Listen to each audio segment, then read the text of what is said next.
Hello my friends, so if you clicked on this, most likely you wanna know how it is to find a housing in Sweden. And if you are actively looking for housing, I have two things to tell you. The first one is good luck. The second one is maybe this video is gonna be helpful for you. So without further ado, I'm gonna divide this video in two parts. The first part just explaining very briefly and shortly what to think about the housing market. The second thing is gonna be tips. And I hope this is gonna help you because I know some people that follow my channel actually are actively looking for housing, and it's absolutely not easy to find rental place in Sweden. So let's start. So I wanna start by saying this is gonna be about renting places, not gonna be about buying places. It's gonna come in the future, but those are two completely different things. So you probably moved to Sweden, and the first thing you want to know is what kind of contracts you can get. So there are, I would say, mainly three types of contracts you can get for renting.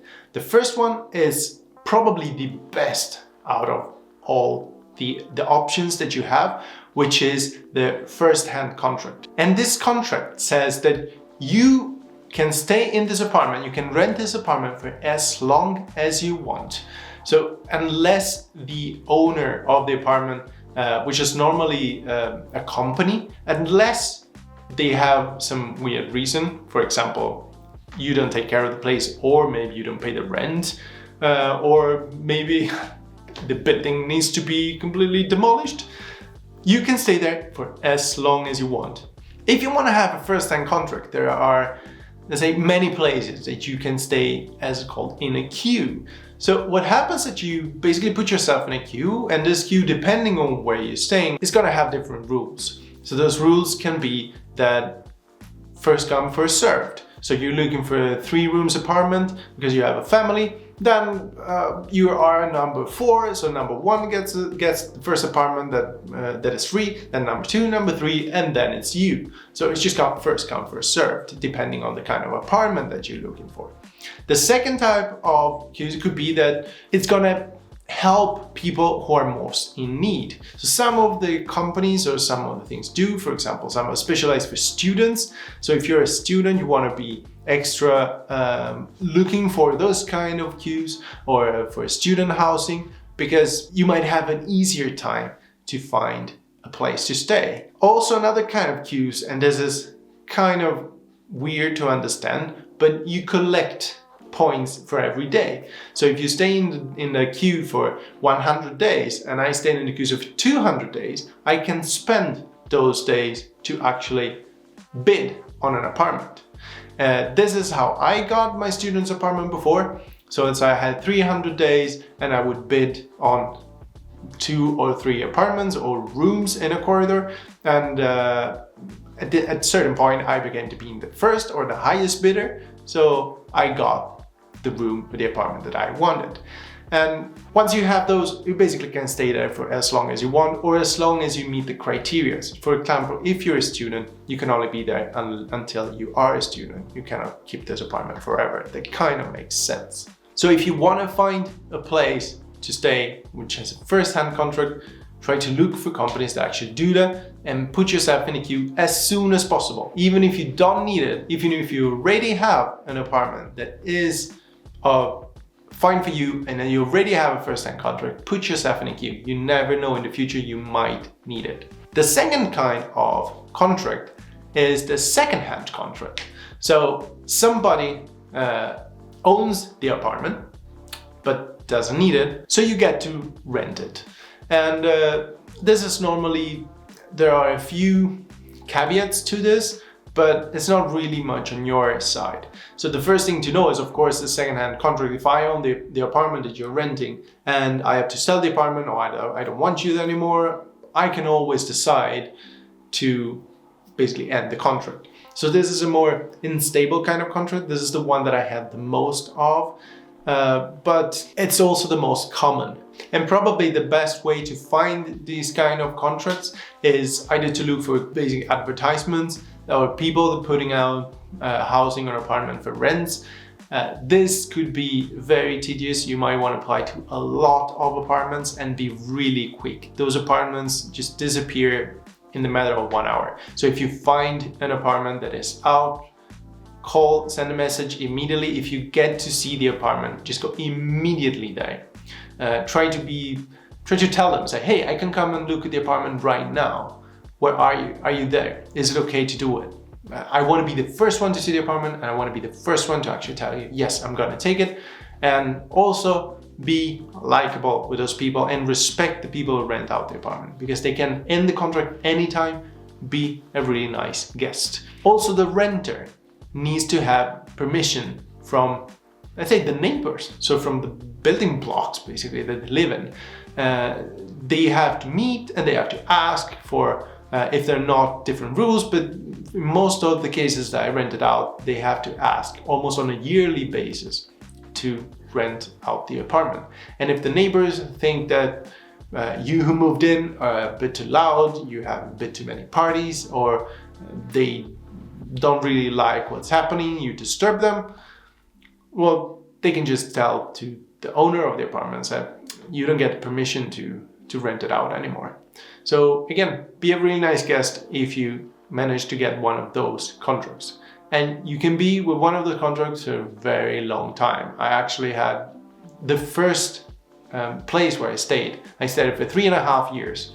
And it was one of this kind of contracts, second-hand contract. And I got to stay there very long. And the owner actually changed it in between. So somebody new bought the place. And I got to stay because they thought it was, a good investment. I could stay there for longer and pay the rent. And then finally you have, basically no contract. You get to live somewhere and those people don't really sign a contract with you. Those are the shadiest kind of contracts. Those people avoid taxes, but at the same time you have absolutely no security, no safety. At the same time, also, this is what most of the people do when they are renting a place and maybe they have to leave, they have to go abroad for a really short period of time. So instead of having a rent that they pay while they live for 2 months or 3 months, let's say in another country, they will let somebody else to stay there. Those solutions, which I'm not really sure they're legal, I'm actually pretty sure they're not legal, but those are the most short-term solution. And not saying you have to do it, but sometimes you really have no choices. You need a roof and you might find a place. Just say, you can stay here, but it's just for the summer, it's just for 3 months, for 6 months. And because those people don't want to lose the contract that they have, because once they come back to Sweden, they need to stay to this place. So now a few tips for basically how to prepare, how to apply for those for a house, for a rental. And the first one that I want to say is try to find out every company that is outside where you can put yourself in a queue, and do it immediately. Do all of them. It doesn't matter if you think you're gonna need it or not. Unless you're a billionaire and you're sure that you're gonna have money for the rest of your life, and you can buy places right and left as much as you want, put yourself in a queue. I'm in a queue. Everybody's in a queue basically in Sweden. And parents put their children in a queue basically when they're born or as soon as they can. Also look for companies that might have listing for housing. Now, I will put a few links in the description, so if you're looking for houses, please go and check them. I hope they can help, but also they change all the time. So by the time you watch this video, I don't know when you're gonna watch it. I hope this is still gonna be relevant, but it gives you an idea at least for where to look. Some of them you have to pay for registration or to be in the queue or in the pool of people. But I know a lot of people have done it and they finally found a place, and this place often is a first-hand contract. So it might be worth it. Of course, it is an investment. Not everybody can do it, especially if there are a lot of places, but try to find the ones that may be the biggest or the apartments that you already know you could get. So do that, because that could help. Also, another thing, prepare a letter. explain who you are. Just say, hey, I am 25 years old, I just moved to Sweden, I'm here to study and I need a place. I'm a calm person, I've been living here and there, I've been renting already for in a few places. If you have references, just prepare them and just explain a little bit about yourself, because this is going to help you. Nobody wants to rent to somebody they have no idea about. It's extremely rare if somebody just picks the first person and rents the place to. And you also might be a bit careful about that. I'm going to talk about that more later. So explain who you are, why you want to rent, and why they should rent to you. Just say that you're a nice person. If you are, just don't lie. If you really have to lie, there might be other problems here. And as I said, have references ready, which means that if you rented already from other people, or if you know somebody that can be your reference, just have them ready. A lot of places, a lot of companies that have a queue require it. And if I'm renting to you, I actually want to know, are you a good person? Who is going to tell me that? Where did you live before? Do you have somebody that has had you as a guest? And can I talk to this person? Because that is going to convince me to take the step and actually give the apartment that I spent a lot of money on to you. And if this doesn't work, ask around. This is probably the best thing that you could do. Ask everybody. Just let everybody know, hey, I'm looking for a place. If you happen to hear anything, or if you happen to have friends, or you might be renting out a place yourself, just let me know. Or if you're looking for a room, it could be much easier. You might rent a room at a friend's place, or you might live with a friend and share the rent. So those are all solutions that could be very good, especially in Sweden, especially when the market is so hard. Also, another thing that is good is to show the renter that you can pay the rent, of course, which means that if you have an income, just write it in your letter, let them know, hey, I have an income, this is my income, I work here. If you have a contract to show that is good. If your parents are paying, you might want to show that you have money on your bank account. This might help. Of course, you're gonna rent, right? You're gonna be basically a customer to the person that's renting out. So this is something that you might want to think about and might want to show them that you can pay the rent and they can trust you. And because there's a lack of housing and you might have been looking for a very long time, you shouldn't pay extreme rents just for having a place.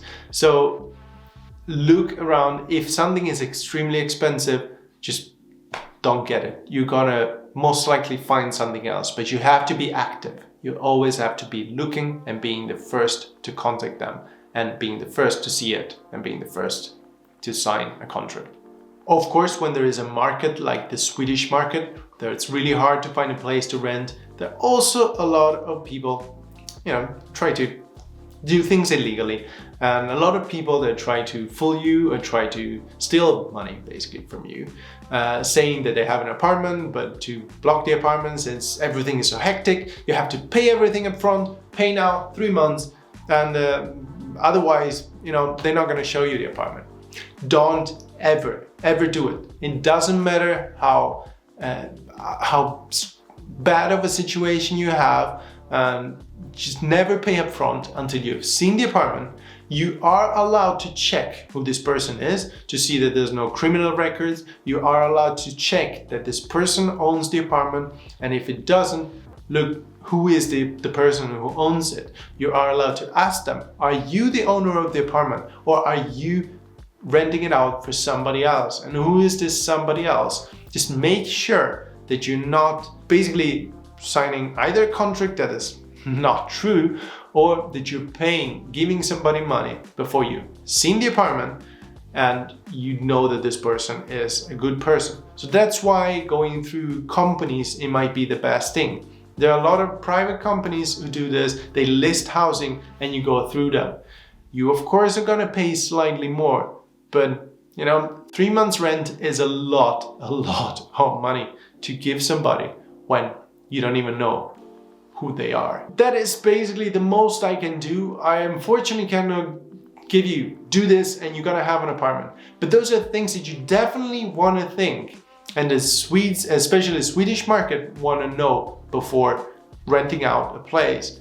I really hope this can help you. Let me know if there are more other questions that you want to have. I'm very happy to answer that either in the next video or in the comments. But really think about those things. Just don't rush it too much, but be really quick and careful. Also, really good luck. Check the comments because I'm trying to list as many websites as possible. There's also really good guides, and especially if you're students, there are a lot of guides and a lot of very well established ways to get housing. You might also find it through the university for shorter periods of time.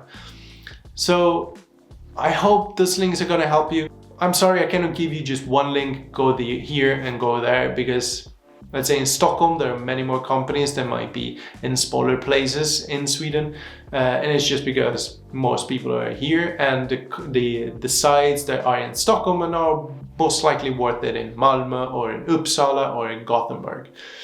So that said, good luck. I really hope this is gonna help you, and I hope you enjoy Sweden. Bye guys.